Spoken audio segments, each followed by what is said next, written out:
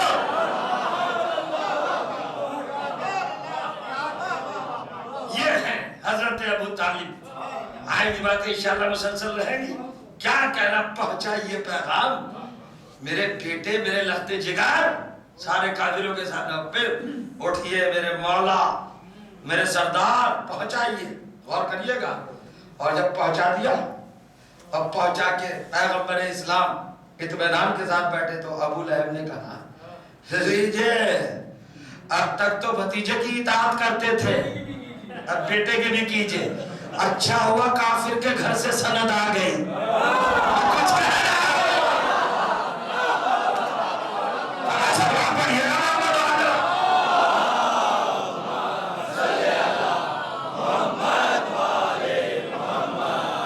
اب تو مفتی کو ڈوب مرنا چاہیے۔ ابو لہب قائل ہے کہ ابو طالب محمد کے مطیع تھے، اطاعت گزار تھے، محمد کی اطاعت کرتے تھے۔ اور کہا علی کی اطاعت کیجئے، انشاءاللہ کل آج کروں گا۔ علی کی اطاعت ابو طالب نے کیوں نہیں کرائی گئی؟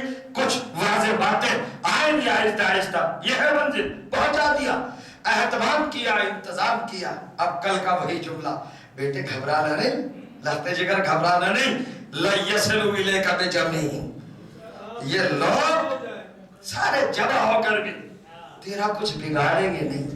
حَتَّى وَسَّدَ فِي التُّرَابِ دَفِينًا، جب تک میں زندہ ہوں یہ کچھ نہیں بگاڑ سکتے۔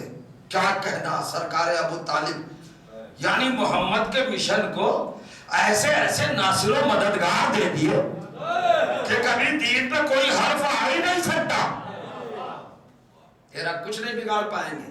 اور کریے گا، آپ کیا ابو طالب کو ایک شخصیت سمجھتے، ایک کردار سمجھتے؟ نہیں، ابو طالب وہ کردار ہے جو بالکل کائنات میں گردش میں ہے، کہیں ہٹتا نہیں ہے، شکل بدلتا۔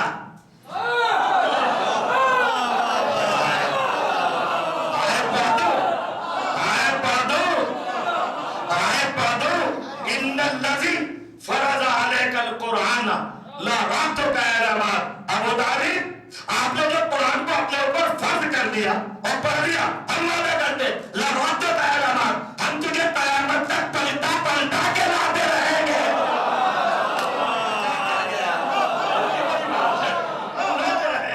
اب ابو طالب آتے رہیں گے، یہ کردار رکنے والا نہیں ہے، یہ تو اپنے آپ کو جب بکھیرتا ہے، منتشر کرتا ہے، اپنے آپ کو پھیلاتا ہے، تو دیکھ رہے ہیں کہتے کہتے مرتبہ ہوئے آتے ہیں۔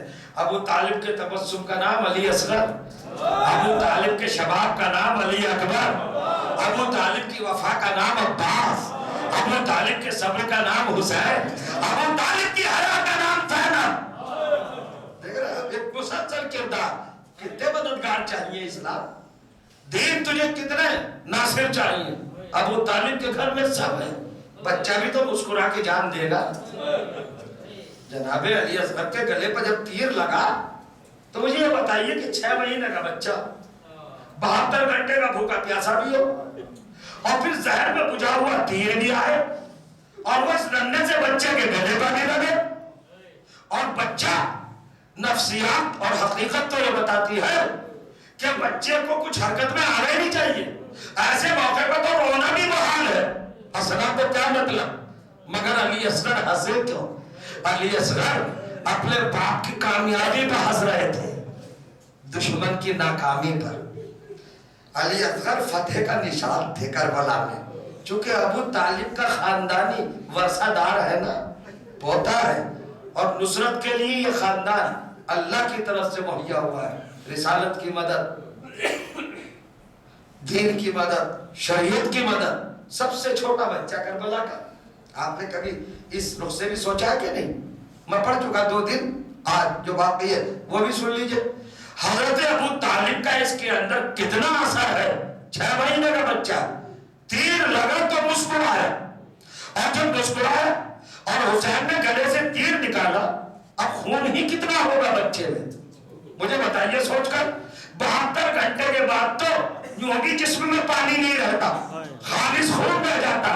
کتنا خون تھا علی اصغر میں، وہ چلوں میں لے لیا۔ اب روایت کہتی ہے کہ چہرے پر ملا حسین نے، کیوں ملا چہرے پر؟ آسمان کی طرف جب اچھالنا چاہا تو آسمان نے کانپ کے کہا فرزند رسول اگر ادھر ایک قطرہ آ گیا تو قیامت تک ایک بارش کا قطرہ زمین پر نہیں آئے گا۔ زمین کی طرف پھینکنا چاہا تو زمین نے تھرا کے کہا فرزند زہرا اگر ایک بوند بھی خون کی ادھر آ گئی تو صبح قیامت تک ایک دانہ نہ ہوگے گا۔ یہ علی اصغر کا کرم ہے جو دنیا کو رزق مل رہا، یہ ابو طالب کے پوتے کا کمال ہے۔ حسین نے یہ دیکھ کر خون اپنے چہرے پر ملا، اور چہرے پہ ملنے کے بعد اب یہ تو ایمان کی مصلحت ہے، چہرے پہ خون کیوں ملا؟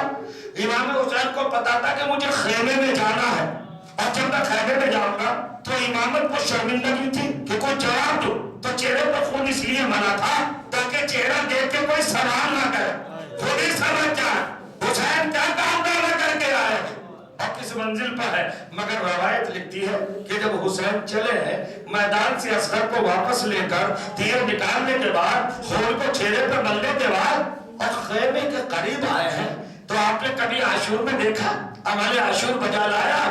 آپ 7 مرتبہ آگے بڑھتے 7 مرتبہ پیچھے ہٹتے ہیں، اور آپ کے لبوں پر کیا ہوتا ہے جملہ انا للہ و انا الیہ راجعون، رضا میں قضائی میں تسلیم اللہ ہے، یہ تو پڑھتے ہیں نا۔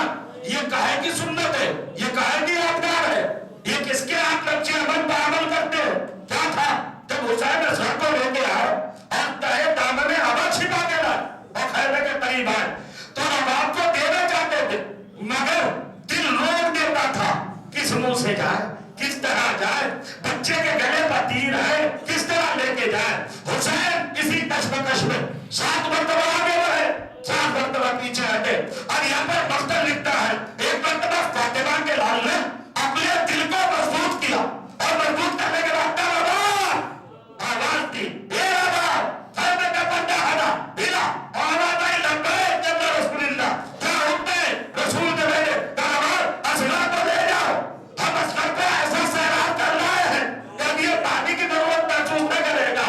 اتنا حسین نے جب آواز دی تو ذرا دلوں کو پکڑ لے، رباب تو خیمے کے باہر نہیں آئی، مگر ایک 3 برس کی بچی جناب سکینہ خیمے کے باہر آئی، اور آنے کے بعد بچوں کے نفسیات جانتے ہیں، آتے ہی حسین کا دامن پکڑ لیا اور پاؤں سے لپٹ گئی حسین کے قدموں سے، اور جملہ کہا کیوں نہیں بابا اصغر بہت پیارا تھا، اس کو پانی پلا لائے اور میں پیاسی ہوں، اب حسین کیا جواب دے؟ حسین نے لبوں سے کوئی جواب نہیں دیا، ایک مرتبہ آبا کا دامن ہٹایا، اب جو سکینہ نے دیکھا بھیا کے گلے کے زخم تو پچھلے پاؤں واپس ہو گئی، اور آنے کے بعد خیمے میں ایک ہائے کا نعرہ مارا اور اماں کے قدموں میں گر کے کہا اے اماں میرا بھیا ایسا پانی پی کے آیا ہے، اب قیامت تک تیرے بھائی کو پانی کی ضرورت نہیں، اے اماں ادھر کا تیر ادھر نکل گیا، میرا ننھا مجاہد شہید ہو کے آیا۔ سیعلم الذین ظلموا ایام منقلب ينقلبون على لعنة الله وعلى القوم الظالمين ربنا تقبل منا انك انت السميع العليم الہی بحق الزہرا وابیہا وبالہا وبنیہا والسر المستودع فیہا علیہ الصلاة والسلام۔ پروردگار تجھے اس مجلس عظیم کا واسطہ، اس تذکرہ پاکیزہ کا واسطہ ہمارے گناہ صغیرہ و کبیرہ معاف فرما، ہم کو کوئی غم نہ دے سوائے غم اہل بیت کے، ہم کو علم و عرفان کا رزق عطا فرما، اہل بیت کے چاہنے والے دنیا میں جا کہیں بھی ان کی حفاظت فرما، جو مرحوم ہو چکے ان کو جوار اہل بیت میں اعلیٰ مقام کرامت فرما، اور جو زندہ ہیں ان کو اپنی رحمت کے حساب میں زندہ و سلامت رکھ، حضرت حجت کے ظہور میں تاجیل فرما، پروردگار ہمیں ان کے انصار و اعوان میں قرار دے۔ ماتنا اللہ السمیع العلی العظیم من الشیطان اللعین الرجیم بسم اللہ الرحمن الرحیم الحمد للہ الذی ہدانا لہذا وما كنا لنهتدي لولا أن هدانا الله لقد جاءت رسل ربنا بالحق الصلاة والسلام على رسول الثقلين محبوب رب المغربين والمشرقين جد الحسن والحسين سیدنا و مولانا ابی القاسم محمد اللهم صل على محمد وآل محمد وأهل بیتہ الطیبین الطاہرین المعصومین المظلومین وأصحابہ المنتجبین ولعنۃ اللہ علی أعدائهم مجمعین من یومنا هذا إلى يوم الدين اما بعد فقد قال سبحانه وتعالى بسم الله الرحمن الرحيم وجعلناهم أئمة يهدون بأمرنا وأوحينا إليهم فعل الخيرات وإقام الصلاة وإيتاء الزكاة وَكَانُوا لَنَا عَابِدِينَ صلوات اللهم صل على محمد وآل محمد معرفت قرآن اور عرفانی امام کے عنوان پر کائنات کا پروردگار اپنے کلام بلاغت نظام قرآن مجید کے 21ویں سورہ یعنی سورہ انبیاء کی 73ویں آیت میں ارشاد فرماتا ہے وَجَعَلْنَاهُمْ أَئِمَّةً يَهْدُونَ بِأَمْرِنَا، ہم نے اس کائنات کا پیشوا اور اس زمانے کا امام اور اس پوری مخلوقات کا رہبر ایسے لوگوں کو بنایا ہے جو ہمارے ہی امر سے ہدایت کرتے ہیں اور مسلسل ہدایت کرتے رہیں گے۔ امامت منصب ہدایت پر فائز ہوتی ہے۔ امام کا کام، امام کی ذمہ داری، امام کا لازمہ اور امام کا وجود اور اس کی ڈیوٹی بشریت کی ہدایت کرنا ہوتا ہے، انسانیت کی ہدایت کرنا ہوتا ہے، عالم بشریت کو گائیڈنس کرنا ہوتا ہے۔ پروردگار عالم نے ان کو منصب ہدایت پر فائز کیا ہے، مقرر کیا ہے، معین کیا ہے، اور یہ کام اسی رب العزت کا ہے۔ وہی جانتا ہے کون ہدایت کے لائق ہے اور کون ہدایت کے لائق نہیں ہے۔ پروردگار عالم نے یوں تو ہدایت کے حوالے سے بہت سے رہبروں کو بھیجا اس کائنات میں، خلافتیں آئیں، نبوتیں آئیں، رسالتیں آئیں، لیکن سب کے بعد میں اللہ نے امامت کو رکھا اور امامت کا فریضہ ہدایت کرنا قرار دیا، جس کے لیے ایک ٹیکنیکل لفظ کا استعمال کیا یہدونا، یعنی وہ ہدایت کر بھی رہے ہیں اور قیامت تک ہدایت کرتے بھی رہیں گے۔ یعنی امامت کی عمر اور اس کی بقا بھی بتا دی کہ قیامت تک امامت کا رہنا ضروری ہے، اس لیے کہ اگر نہیں ہوگی تو ہدایت کیسے کرے گی۔ وہ ہدایت آج بھی کر رہے ہیں اور قیامت کی صبح تک ہدایت کرتے بھی رہیں گے۔ پروردگار عالم خود ہادی ہے، قرآن ہادی ہے، رسول ہادی ہے، کعبہ ہادی ہے، اتنے سارے ہادیوں کے ہوتے ہوئے پھر امامت کی ضرورت کیا تھی؟ امام کی ہدایت کا پروردگار عالم نے یہ سلسلہ کیوں قائم کیا؟ بھئی خود قرآن مجید میں ارشاد ہوا سورہ بقرہ دوسرا سورہ اور 213 نمبر کی آیت وَاللَّهُ يَهْدِي إِلَىٰ صِرَاطٍ مُسْتَقِيمٍ، اللہ لوگوں کو صراط مستقیم کی طرف ہدایت کرتا ہے۔ تو اللہ تو ہر وقت موجود ہے اور وہ ہادی بھی ہے اور اس کی ہدایت لوگوں کے شامل حال بھی ہے۔ وہ خود خالق ہدایت بھی ہے، مالک ہدایت بھی ہے، اس سے بہتر ہدایت کون کر سکتا ہے؟ تو اپنے ہوتے ہوئے اس نے امامت کی ضرورت کو کیوں محسوس کیا اور امام کو کیوں معین کیا، کیوں منتخب کیا؟ پھر اللہ کے بعد ہمارے حضور رسول ہیں، ان کے لیے ارشاد ہوا سورہ شورى 42واں شورہ ہے اور 53ویں آیت ہے، عجیب انداز سے ارشاد ہوا بسم اللہ الرحمن الرحیم انک لا تہدی الی صراط مستقیم، ہمارے پیغمبر آپ تو سیدھے راستے کی طرف ہدایت کرتے ہیں۔ تو اللہ بھی ہادی اور رسول بھی ہادی اور پھر سورہ بنی اسرائیل 17واں سورہ قرآن مجید کا اور 9ویں آیت ہے، اس کے اندر قرآن کی ہدایت کا تذکرہ کیا۔ بسم اللہ الرحمن الرحیم، ان ھذا القرآن یہدی للتی ہی اقوم، یہ قرآن وہ ہے جو بہترین راستے کی طرف، بڑے قائم راستے کی طرف، بالکل سیدھے راستے کی طرف لوگوں کو ہدایت کرتا ہے۔ پھر سورہ آل عمران، تیسرا سورہ قرآن مجید کا اور 96 نمبر کی آیت ہے، کعبے کو، اپنے گھر کو، اپنے خانے کو، اپنے بیت کو اللہ نے ہادی قرار دیا ہے۔ ھدی للعالمین، یہ کعبہ عالمین کے لیے ہدایت ہے، ساری کائنات کے لیے ہدایت ہے، پورے یونیورس کے لیے ہدایت ہے۔ اللہ بھی ہادی، رسول بھی ہادی، قرآن بھی ہادی، کعبہ بھی ہادی۔ تو پھر اتنے ہادیوں کے ہوتے ہوئے امام کے ہادی ہونے کی ضرورت کیا تھی؟ اللہ نے امام کو کیوں ہادی بنایا؟ پہلے 4 ہدایتوں کا تذکرہ کیا، اپنی ذات کو ہادی قرار دیا، اپنے نبی کی ذات کو ہادی قرار دیا، اپنی کتاب کو ہادی قرار دیا، اپنے گھر کو ہادی قرار دیا۔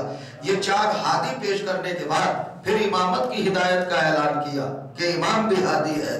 ایسا لگتا ہے جیسے اللہ لوگوں کو توجہ دلانا چاہتا ہے کہ دیکھو بھائی، امام عام آدمی نہیں ہوگا، ادھر ادھر کا نہیں ہوگا، بلکہ امام وہی ہوگا جس کا رشتہ ان 4 ہادیوں سے ہوگا، اللہ سے بھی ہوگا، محمد سے بھی ہوگا، قرآن سے بھی ہوگا، کعبے سے بھی ہوگا۔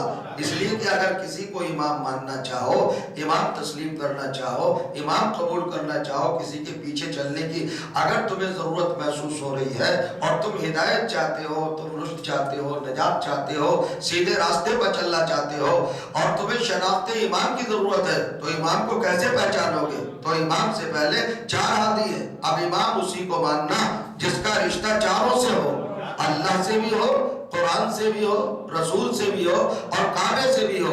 اب بہت سے امام مانے گئے، بڑے خلیفہ مانے گئے، بڑے امیر المومنین مانے گئے، دنیا میں ہادی اور رہبر بہت منتخب کیے ہیں امتوں نے، مگر کیا کسی کے پاس ایسا کوئی امام ہے جس کا ایک ہی وقت میں 4 سے رشتہ ہو؟ ارے بھائی، ہمیں کسی سے کیا مطلب، ہم نے تو اس کو امام مانا جس کا ایک ہی وقت میں 4 سے رشتہ ہے، اور وہ ہے ہمارا پہلا امام مولا متقیان علی بن ابی طالب۔ ان کا 4 سے رشتہ ہے، اللہ سے بھی رشتہ ہے، رسول سے بھی رشتہ ہے، کعبے سے بھی رشتہ ہے، قرآن سے بھی رشتہ ہے۔ اللہ سے رشتہ یہ ہے کہ نفس اللہ ہے، کعبے سے رشتہ یہ ہے کہ کعبے میں پیدا ہوا، رسول سے رشتہ یہ ہے کہ آغوش رسول میں آیا، قرآن کے رشتہ ہے کہ پیدا ہوتے قرآن پڑھ دیا۔ صلوات پڑھتے محمد و آل محمد پر۔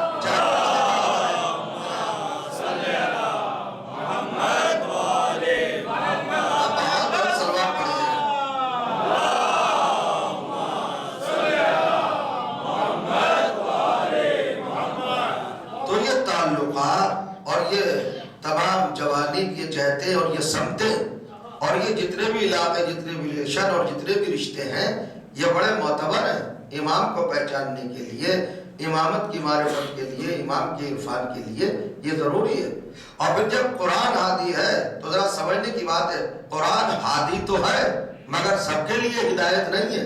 ایک کنسیپٹ، ایک تصور اور ایک لوگوں کا خیال اور ارادہ اور خواہش یہ ہے، لوگوں کا ماننا یہ ہے کہ قرآن سب کو ہدایت کرتا ہے۔ قرآن سب کو ہدایت نہیں کرتا۔ لوگ یہ سمجھتے ہیں کہ جو پڑھ لے گا وہ ہدایت پا جائے گا، وہ سیدھے راستے پر چلا جائے گا، اس کو صراط مستقیم مل جائے گا، اس کو حق مل جائے گا جس نے بھی قرآن پڑھ لیا۔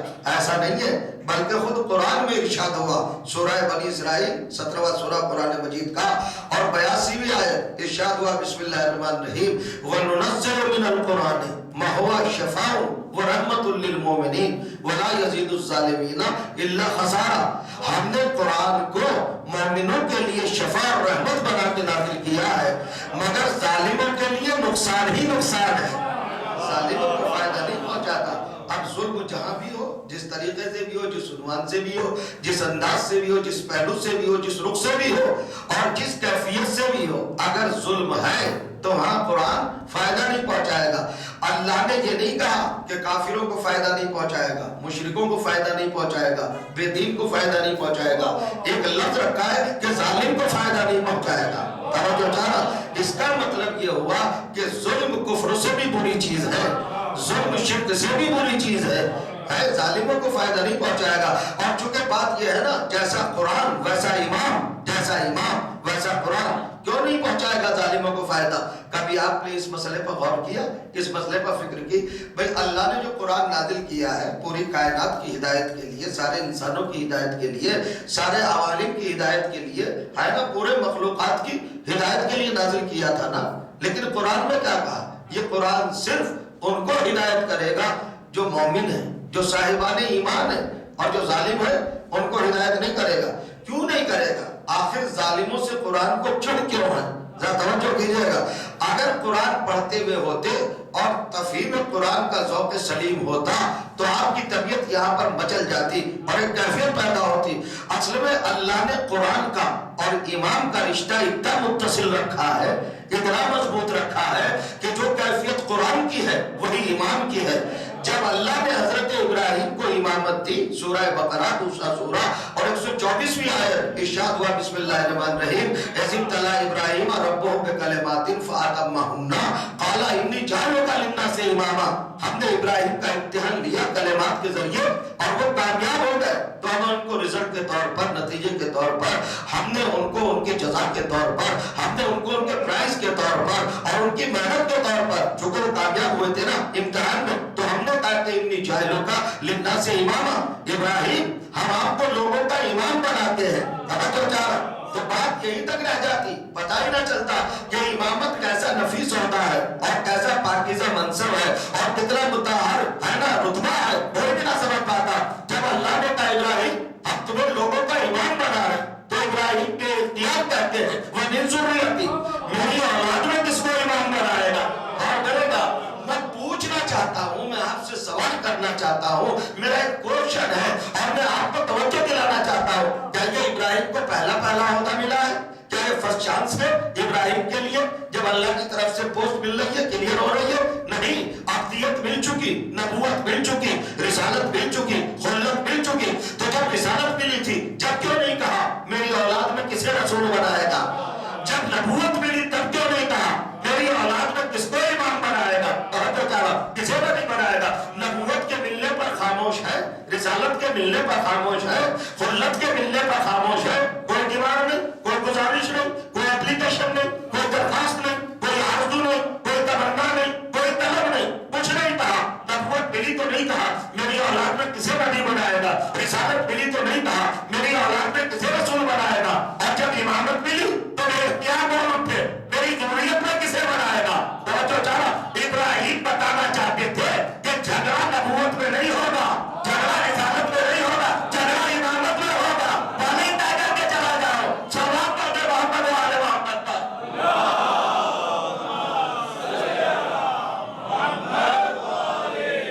مسلمانوں کے درمیان اختلاف نبوت میں نہیں ہوگا، اختلاف رسالت میں نہیں ہوگا، اختلاف خلت میں نہیں ہوگا، امامت میں ہوگا.